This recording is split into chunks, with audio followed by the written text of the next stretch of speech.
Dear students, चलिए आइए। Last class हमने हेनरीज लॉ देखा था, उसके एप्लीकेशंस को देखा था। बहुत इंपॉर्टेंट था वो लेक्चर, उसे आप जरूर ध्यान में रखेंगे। आज भी हम लोग इस चैप्टर का एक दूसरा पार्ट स्टार्ट करने जा रहे हैं जो बहुत इंपॉर्टेंट है, क्योंकि सबसे ज्यादा क्वेश्चन इस चैप्टर में इसी पार्ट से पूछे जाते हैं। सेकेंड पार्ट इस चैप्टर का आपका स्टार्ट हो रहा है आज से, तो आप इस पार्ट को ध्यान से देखेंगे। बहुत इंपॉर्टेंट पार्ट है। उसमें पढ़ना क्या आपको पढ़ना है कॉलिगेटिव प्रॉपर्टीज ऑफ सॉल्यूशन। मतलब क्या कि विलयन के जो अनुषंग गुणधर्म है उसकी बात करनी है। तो सबसे पहले तो हम यही बात करने वाले हैं कि आखिरकार ये कॉलिगेटिव प्रॉपर्टीज होते क्या है, क्या होता है कॉलिगेटिव प्रॉपर्टीज, मतलब हम अनुषंग गुणधर्म कहते किसको है। तो देखिए, आपके पास सॉल्यूट है और सॉल्वेंट है, मतलब एक सॉल्यूशन में आपके पास दो कंपोनेंट है, सॉल्यूट और सॉल्वेंट। अगर किसी सॉल्यूशन का प्रॉपर्टी, कोई प्रॉपर्टी, ऐसा कोई प्रॉपर्टी है जो उस सॉल्यूट के नेचर पे डिपेंड नहीं करता है, बल्कि कितने अमाउंट में वो सॉल्यूट प्रेजेंट है उस पर डिपेंड करता है।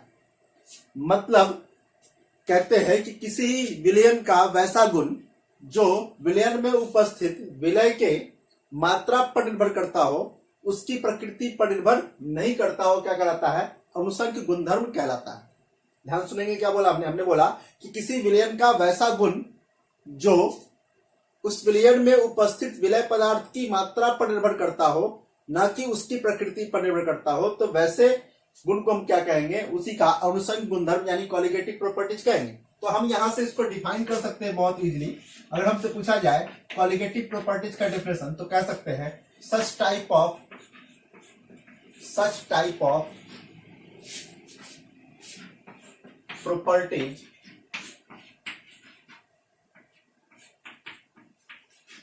of solution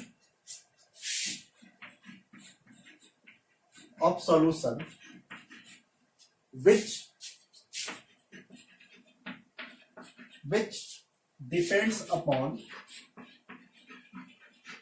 depend upon amount of solute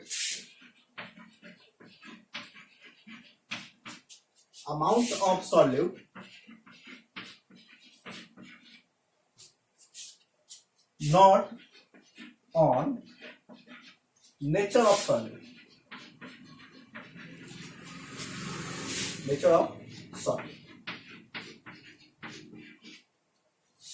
ठीक है। इज आगे लीजिए, प्रॉपर्टी लिखा हमने, आर known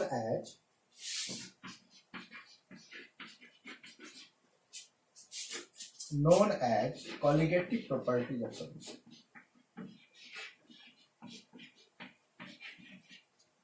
colligative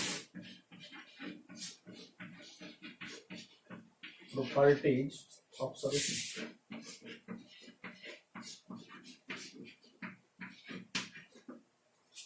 तो ये हमने लिखा डेफिनेशन कि किसी भी सॉल्यूशन का वैसा कोई प्रॉपर्टी है जो केवल किस पर करता हो, depend upon amount of solute, not on या not over nature of solute.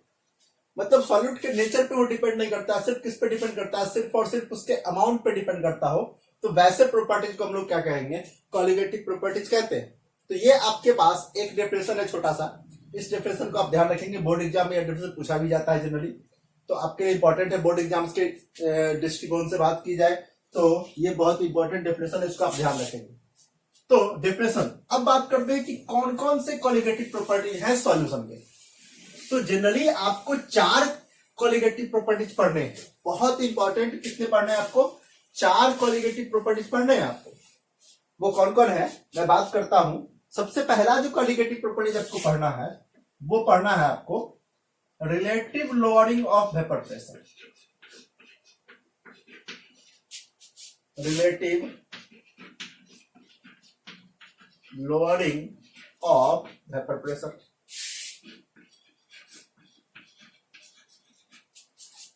Relative lowering of vapour pressure मतलब वाष्प दाब का सापेक्षिक अवनमन या आपेक्षिक अवनमन। तो वाष्प दाब का आपेक्षिक अवनमन आपको पढ़ना है। ये पहला है relative rolling of vapour pressure. दूसरा जो है, दूसरा है बाबू, दूसरा है elevation of boiling point. Elevation of boiling point.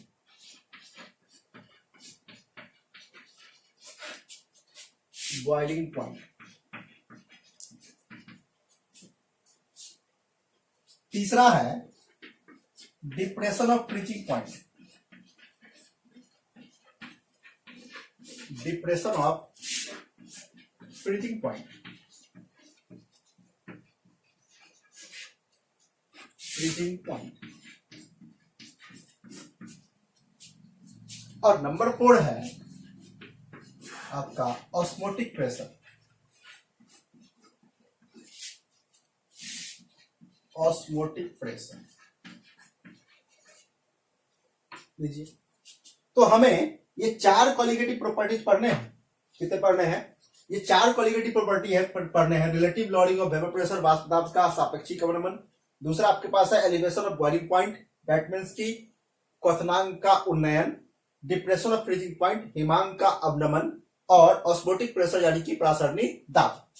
तो ये 4 क्वालिटेटिव प्रॉपर्टीज पढ़ने हैं हमको। अब इस चारों को पढ़ने से पहले हम यहां पर 2-3 चीजें सीखेंगे। सबसे पहले सीखेंगे कि ये वेपर प्रेशर आखिरकार होता क्या है, क्योंकि जब तक वेपर प्रेशर कैलकुलेट करना नहीं जानेंगे तब तक हम ये रिलेटिव लॉरिंग कैसे कैलकुलेट कर पाएंगे। सबसे पहले काम क्या करेंगे, वेपर प्रेशर सीखेंगे। बॉइलिंग पॉइंट के बारे में बहुत सारी बातें करेंगे, कुछ बातें आप जानते ही होंगे। फ्रीजिंग पॉइंट के बारे में कुछ बात करेंगे और तब हम लोग एक एक करके इसको पढ़ना शुरू करेंगे।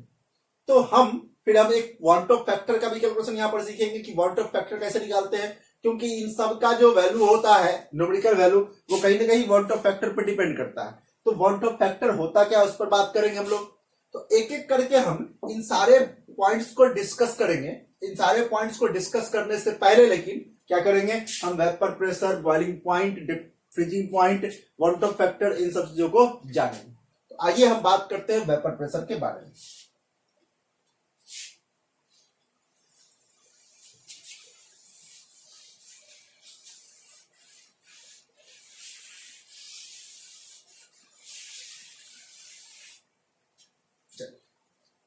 बहुत इंपॉर्टेंट है, ध्यान रखेंगे। आप किस पर बात करने जा रहे हैं, इसको भी रख कर देते हैं। हम बात करने जा रहे हैं वेपर प्रेशर की। वेपर प्रेशर यानी कि वाष्प दाब की बात करने जा रहे हैं। किसकी बात करने जा रहे हैं, वाष्प दाब, वेपर प्रेशर की बात करने जा रहे हैं। अब आप सपोज पहले समझते हैं हम इसको, फिर हम इस पर डिस्कस भी करते हैं पहले, उसके बाद हम इस पर इसका डेफिनेशन वगैरह लिखते चलेंगे। पहले समझिए, आप जरा देखिए ध्यान से। मान लीजिए हम यहां पर एक बात करते छोटा सा, कि आपके पास हमने क्या किया, एक कंटेनर लिया। देखना जरा ध्यान से, हम एक क्या करते हैं, एक कंटेनर लेते हैं, एक क्लोज कंटेनर हमने लेते हैं, क्लोज कंटेनर।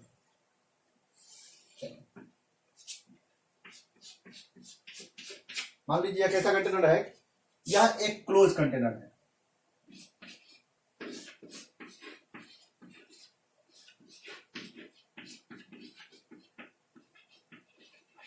क्लोज कंटेनर, इसमें मान लीजिए हम क्या करते हैं, कोई लिक्विड, मान लीजिए वाटर फिल कर दिया हमने, वाटर मान लीजिए हमने फिल कर दिया। ध्यान रखेंगे यहां पर सिर्फ वाटर है, इसके अलावा सॉल्वेंट नहीं मिलाया हमने, सिर्फ सॉल्वेंट लिया है, सिर्फ वाटर है, ये प्योर सॉल्वेंट हो गया। अब आप सोचिए कि वाटर के मॉलिक्यूल्स क्या होंगे, इस बल्क में ही प्रेजेंट होंगे, भीतर में भी, ये पूरा पार्ट में बल्क में प्रेजेंट होगा, और सरफेस पे भी होगा। नहीं, ये जो सरफेस है यहां पे भी क्या होंगे, वाटर के मॉलिक्यूल प्रेजेंट होंगे। कोई डाउट नहीं होना चाहिए मुझे लगता है। तो बल्क में ही प्रेजेंट है आपके वाटर मॉलिक्यूल्स, और सरफेस पे ही प्रेजेंट है वाटर मॉलिक्यूल्स। अब हम क्या करते हैं, इसको हम इसको हीट करते, क्या करते हैं, हम इसको हीट कर देते हैं। टेम्परेचर दे दिए,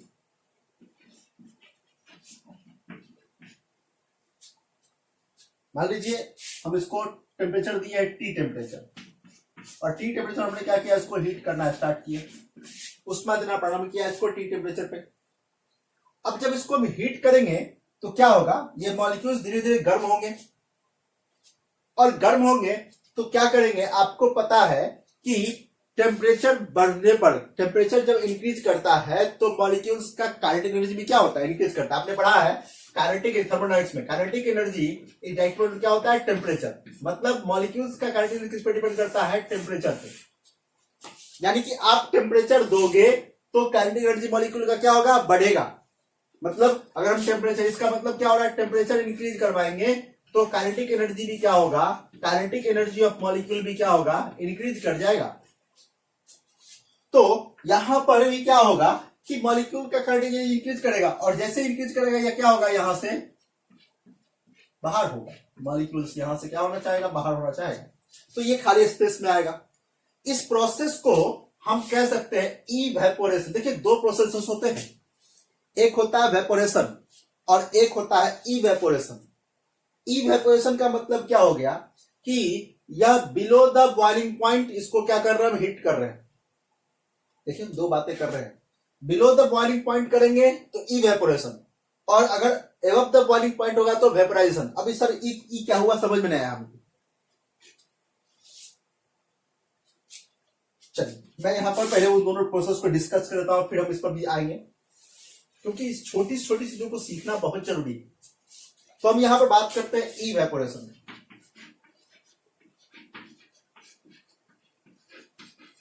इवेपोरेशन मतलब क्या, हीटिंग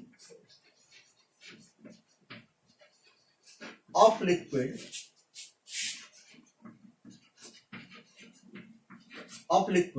बिलो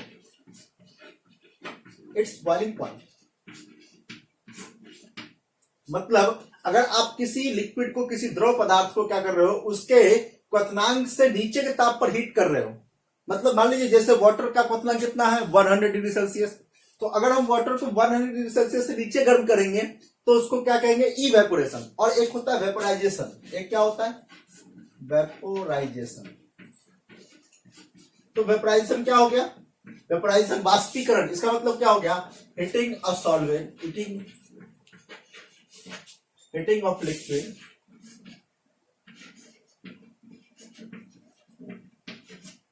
एबव इट्स, अब यहां पर हम बात करेंगे एबव इट्स बॉइलिंग पॉइंट।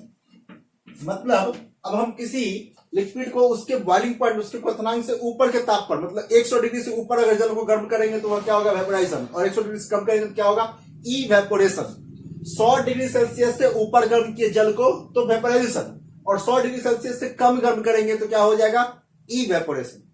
तो ये दो प्रोसेस होते हैं। तो यहां पर मान लीजिए हम यहां पर वाटर को गर्म कर रहे हैं, लेकिन वह इवेपोरेशन है। मतलब मान लीजिए कि वह हमने उसको बॉइलिंग पॉइंट से कम टेम्परेचर पर गर्म किया, तो क्या होगा, ये इस खाली स्पेस में जाएंगे, नहीं ये मॉलिक्यूल्स कहां प्रेजेंट होंगे, इस खाली स्पेस में प्रेजेंट होंगे। फिर धीरे धीरे क्या होगा, और हम चूंकि हीट रेगुलरली करते जा रहे हैं तो क्या होगा, ये और भी मॉलिक्यूल्स बाहर निकलेंगे और यहां पर क्या होगा, धीरे धीरे टकराएंगे। देखो इस सरफेस पे क्या होगा, टकराएंगे। ये जो कंटेनर का ऊपरी सरफेस उस पर क्या करेंगे, टकराएंगे। तो यहां पर इवेपोरेशन का ही प्रोसेस होगा। और फिर जब यहां पर क्या हो रहा है, यहां पे हो रहा है यह इवेपोरेशन। और जब यह टकराएंगे तो क्या हो जाएगा, ठंडक पाएंगे। और तब यहां पर क्या होगा, यहां पर होगा कंडेंसेशन, संघनन। क्या होगा, कंडेंसेशन। तो आप देखिए यहां पे कंडेंसेशन भी हो रहा है और इवेपोरेशन। इनिशियली पहले इवेपोरेशन हो रहा था, बाद में कंडेंसेशन भी स्टार्ट हो गया जब ये मॉलिक्यूल्स इस कंटेनर के इस ऊपरी सरफेस पे पहुंचे तब। अब जब ये बार बार यहां पर टकराएंगे वॉल्स ऑफ कंटेनर से, चूंकि यहां पर टकरा रहे होंगे, तो टकराएंगे तो कोलिजन के कारण क्या होगा, प्रेशर एक्सर्ट करेंगे। और उसी प्रेशर को हम लोग क्या कहते हैं, वेपर प्रेशर कहते हैं। मतलब आप कह सकते हो the pressure exerted by molecules of liquid on the surface of container is in vapour phase is known as क्या, वेपर प्रेशर। तो यहां से हम वेपर प्रेशर को डिफाइन कर सकते हैं। कैसे डिफाइन कर सकते हैं, तो वेपर प्रेशर क्या हो सकता है बाबू, डेफिनेशन वेपर प्रेशर का, vapour pressure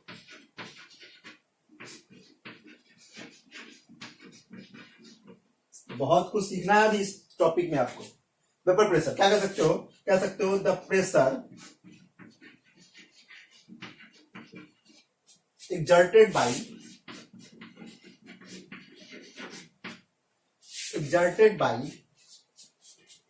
molecules of liquid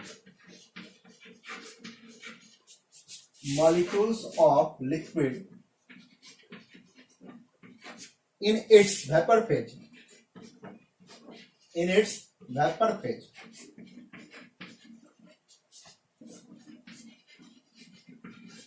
over on the liquid on the surface of container.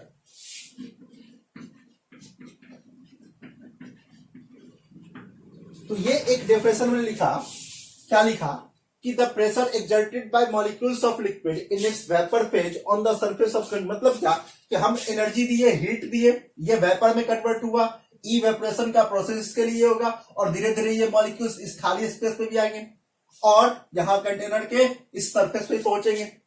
Surface के पर पहुंचेंगे तो वहां पर क्या होगा, इसका कंडेंसेशन होगा, संघनन होगा। कई बार हम ये काम करते, घर में भी करते रहते हैं।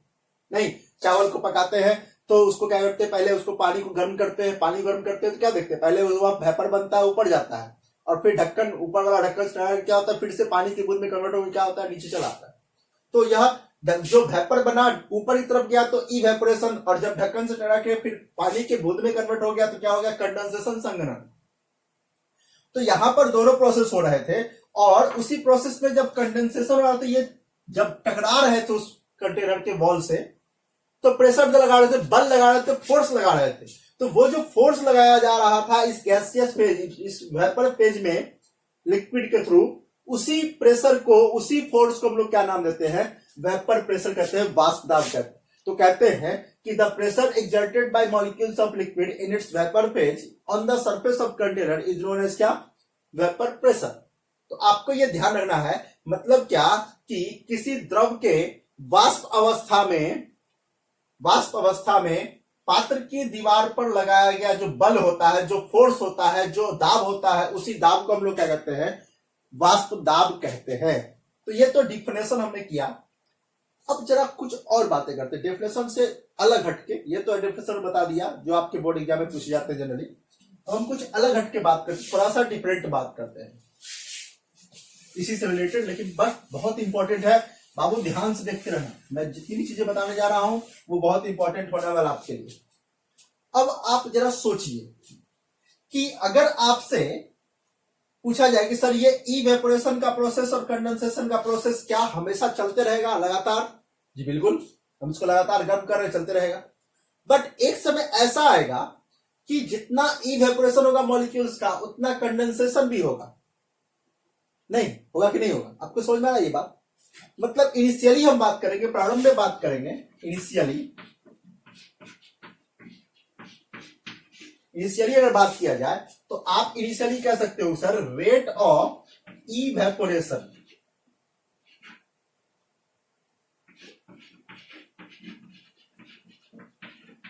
इक्वल क्या होगा, या कितना हो जाएगा इनिशियली, रेट ऑफ इवेपोरेशन या कितना होगा, या हाई होगा विथ रेस्पेक्ट टू कंडेंसेशन। और रेट ऑफ कंडेंसेशन की बात करेंगे, कंडेंसेशन की बात करेंगे तो यह तो ऑलमोस्ट कितना होगा, ऑलमोस्ट 0 होगा।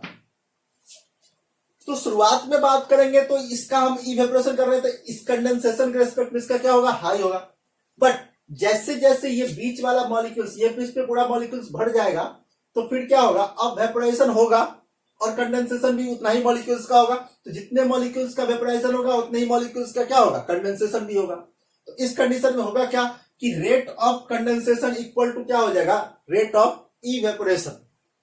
तो यहां पर हम वेपर प्रेशर की बात जब करते हैं तो इक्विलिब्रियम पर ही करते हैं, क्योंकि ये दोनों इक्वल होगा और उसी कंडीशन पर हम क्या बात करेंगे, वेपर प्रेशर का। इसलिए वहां पर डेफिनेशन में लास्ट में ये लगाना बहुत इंपॉर्टेंट होता है कि एट इक्विलिब्रियम, या इनिशियली आप लगा दीजिए एट इक्विलिब्रियम। तो आप एक फाइनल डेफिनेशन दे सकते हो। यहां पर सर इक्विलिब्रियम कैसे आया, तो जैसे ही दोनों का रेट बराबर होगा उसी स्थिति को हम लोग क्या कहते हैं, साम्यावस्था कहते हैं, इक्विलिब्रियम कहते हैं। आपने पढ़ा होगा ये सारा चीज 11th क्लास में इक्विलिब्रियम चैप्टर में। तो यहां पर आपको क्या आएगा कि आफ्टर सम टाइम, आप कह सकते हो सर आफ्टर सम टाइम, कुछ समय के बाद ऐसा होगा, आफ्टर सम टाइम क्या होगा, after some time rate of evaporation equal to क्या हो जाएगा, रेट ऑफ कंडेंसेशन। और इसी स्थिति को हम लोग क्या कहते हैं, इसी स्थिति को हम लोग क्या कहेंगे, इक्विलिब्रियम। क्या कहेंगे, इक्विलिब्रियम, साम्यावस्था कहेंगे इसी स्थिति को। और इसी स्थिति में जो प्रेशर लगाया जाता है, उसी प्रेशर को, उसी फोर्स को क्या नाम देते हैं हम लोग, वेपर प्रेशर नाम देते हैं। तो अब हम क्या कर सकते हैं, वेपर प्रेशर को फाइनली वहां पर सिर्फ क्या करना है, आगे में लगा देना है आपको, या तो आगे लगा दीजिए या लास्ट में एट इक्विलिब्रियम। तो आप कह सकते हो एट इक्विलिब्रियम, एट इक्विलिब्रियम, या लिख देते पूरा, एट इक्विलिब्रियम। इक्विलिब्रियम का मतलब क्या कि rate of condensation equal to क्या हो जाए, रेट ऑफ इवेपोरेशन। तो रेट ऑफ कंडेंसेशन और इवेपोरेशन इक्वल हो जाएगा,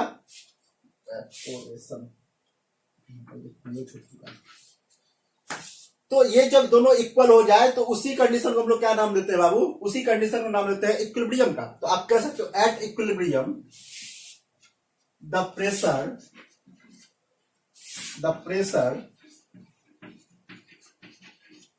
exerted by molecules of liquid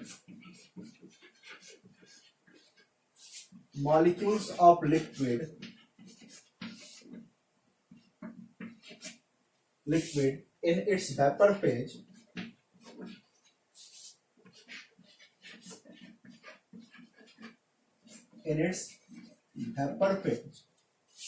on the surface of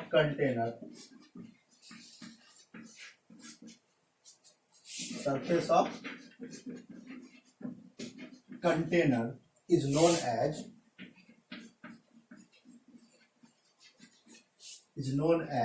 vapor phase.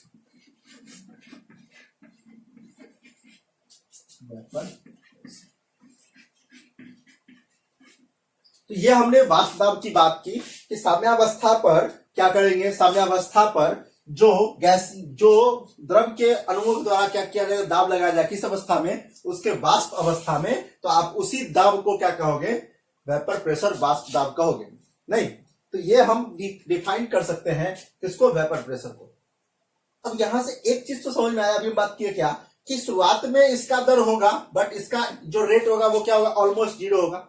But एक टाइम ऐसा आएगा कि दोनों का रेट क्या हो जाएगा, इक्वल, और उस कंडीशन को हम लोग क्या कहते हैं, इक्विलिब्रियम। क्या कहते हैं, इक्विलिब्रियम। तो आइए हम बात करते हैं।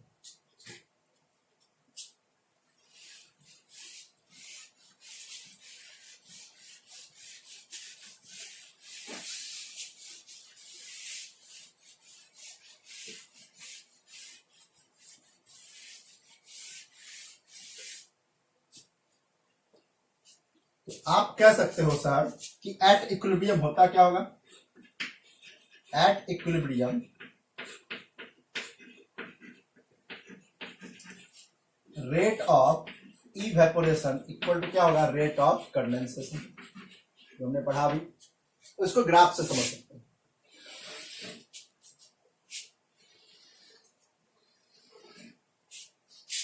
मान लीजिए हम बात करते हैं कि यह हमारा रेट ऑफ इवेपोरेशन है, चलिए समझ लीजिए यह इक्विलिब्रियम है।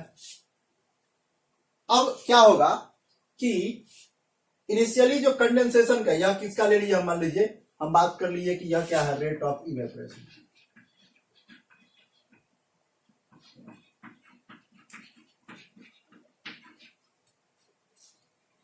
अब इनिशियली क्या होगा, इनिशियली तो कंडेंसेशन जीरो होगा, लेकिन बढ़ते बढ़ते बढ़ते बढ़ते क्या हो जाएगा, इसके इक्वल हो जाएगा। तो यह जो पॉइंट है जहां पर यह इक्वल हो जाएगा, यह रेट ऑफ क्या है, कंडेंसेशन।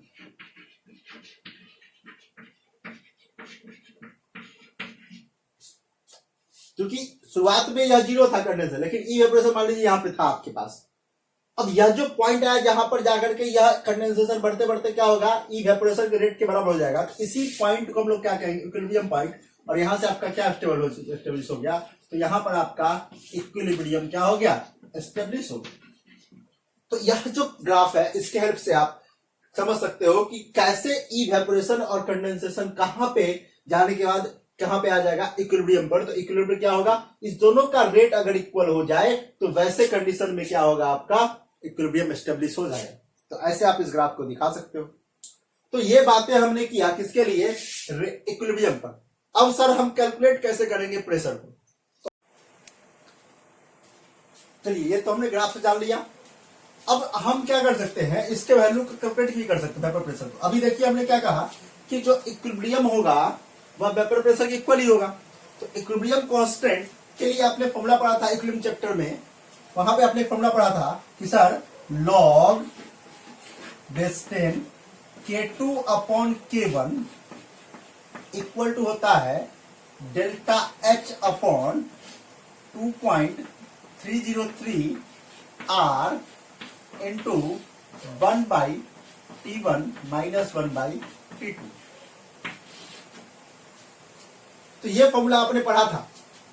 अब इस फॉर्मूला में अभी क्या कर सकते हैं, प्रेशर को जा सकते हैं। मान लीजिए वेपर प्रेशर को हम अगर पी से इंडिकेट कर लें, किससे इंडिकेट कर लें, पी से मान लीजिए।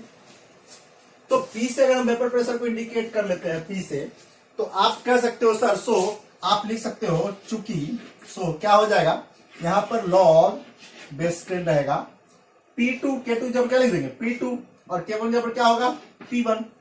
तो log P2 अपॉन P1 कितना हो जाएगा, डेल्टा H। इसका किसका होगा, यह वेपराइजेशन का। तो delta H vaporisation upon 2.303 R into 1/T1 minus 1/T2। मतलब दो अलग अलग टेम्परेचर बात करेंगे तो हम वहां से दो डिफरेंट टेम्परेचर क्या कर सकते हैं, इस फॉर्मूला के हेल्प से क्या कर सकते हैं बाबू, वेपर प्रेशर को कैलकुलेट कर सकते हैं। बहुत इंपॉर्टेंट फॉर्मूला है, आप इसको ध्यान रखेंगे क्योंकि इस फॉर्मूला से डायरेक्टली क्वेश्चन कई बार पूछे जाते हैं आपके आईआईटी और नीट वगैरह के एग्जाम्स में। तो ये फॉर्मूला, ये कॉन्सेप्ट आपको ध्यान रखना है। यही था वेपर प्रेशर। अब यहां पर बातें कुछ कुछ करते हैं कि यह वेपर प्रेशर डिपेंड किस पे करेगा। आइए हम बात करते हैं फैक्टर्स अफेक्टिंग वेपर प्रेशर। किस कौन कौन सी चीजें हैं जो वेपर प्रेशर को इफेक्ट कर सकती है, उसमें बदलाव ला सकती है।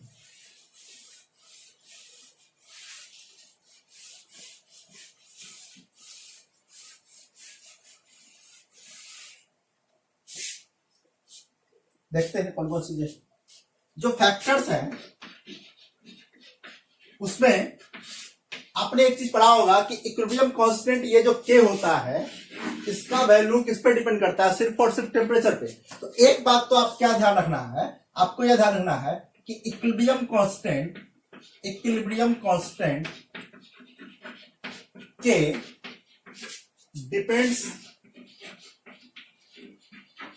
डिपेंड्स ओनली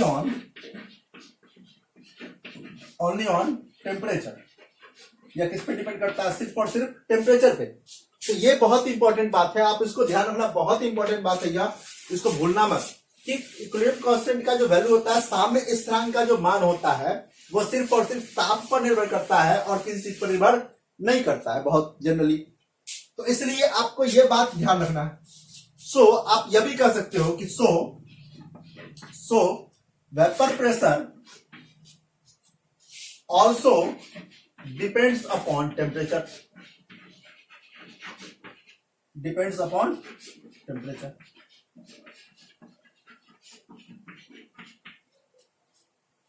तो ये आपको ध्यान रखना है कि टेम्परेचर पर आप कैसे डिपेंड करेगा, ये बात सोचना है। तो यहां पर आप ध्यान रखना कि अगर आप टेम्परेचर बढ़ाते हो तो इक्विलिब्रियम कांस्टेंट के का मान भी क्या होता है, बढ़ता है। सिमिलरली आप ये कह सकते हो सर टेम्परेचर बढ़ाएंगे अगर तो वेपर प्रेशर का मान भी क्या होगा, बढ़ेगा। और आप ये सोच भी सकते हो कि सर जितना ज्यादा टेम्परेचर देंगे मॉलिक्यूल्स की काइनेटिक एनर्जी उतनी ज्यादा होगी और वो उतना ज्यादा क्या होगा, कोलिजन करेगा सरफेस से। सोचना, हमारी बात को ध्यान से सुनना। हम क्या बोल रहे हैं, टेम्परेचर जितना ज्यादा बढ़ाएंगे मॉलिक्यूल्स की काइनेटिक एनर्जी उतनी ज्यादा हो जाएगी। काइनेटिक एनर्जी जितनी ज्यादा होगी वह उतनी तेजी से क्या होगा, कोलाइड होगा, यहाँ पे उतना आसानी से कोलिजन करेगा सरफेस के साथ। और जितना ज्यादा कोलिजन होता है, जितने ज्यादा जोर से कोलिजन होता है, जितने ज्यादा तेजी से होता है कोलिजन, प्रेशर उतना ही क्या होता है, ज्यादा। सो आप कह सकते हो टेम्परेचर बढ़ाएंगे तो वेपर प्रेशर भी क्या होगा, आपका इंक्रीज करेगा। पहला फैक्टर था। और दूसरा फैक्टर जो बहुत इंपॉर्टेंट तो नहीं है बट जान लीजिए, दूसरा जो फैक्टर है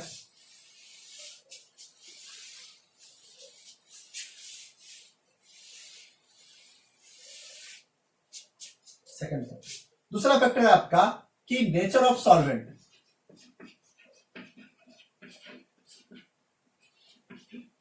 ये बहुत इंपॉर्टेंट नहीं रखता लेकिन फिर भी इफेक्ट तो डालेगा। कैसे? तो दो टाइप के सॉल्वेंट आपके पास हो सकते हैं। कौन कौन? एक हो सकता है लेस वोलाटाइल और दूसरा क्या हो सकता है, more volatile.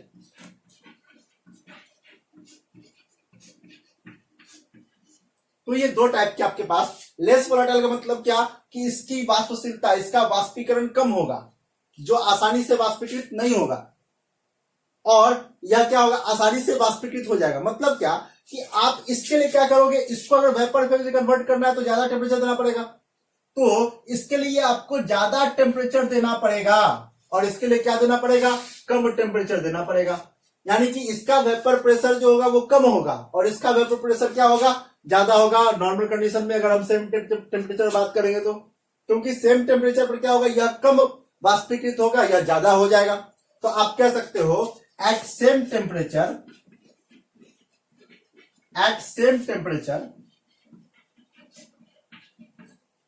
Vapour pressure of less volatile component solvent is क्या होगा, इज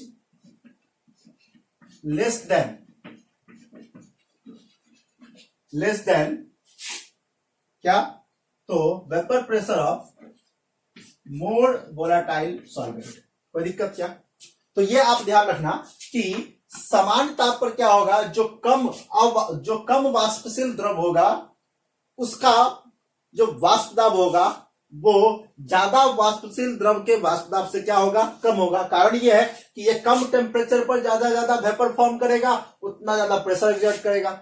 यह उतने टेम्परेचर पर क्या करेगा, उतने टेम्परेचर पर कम से कम कम क्या करेगा, वेपर बनाएगा और इसलिए क्या होगा, इसका वेपर प्रेशर भी कम होगा।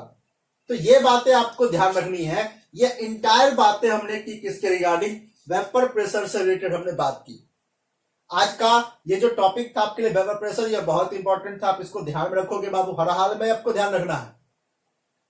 ठीक है, चलिए हम आज का लेक्चर यहीं पर समाप्त करते हैं। फिर अगले लेक्चर में हम बात करेंगे किसका, बॉन्टॉप फैक्टर को कैलकुलेट करना सीखेंगे। हम बॉइलिंग पॉइंट, फ्रीजिंग पॉइंट के बारे में जानेंगे बहुत सारी बातें। तो आज का ये क्लास हम यहीं पर ड्रॉप करते हैं। ठीक है, थैंक यू।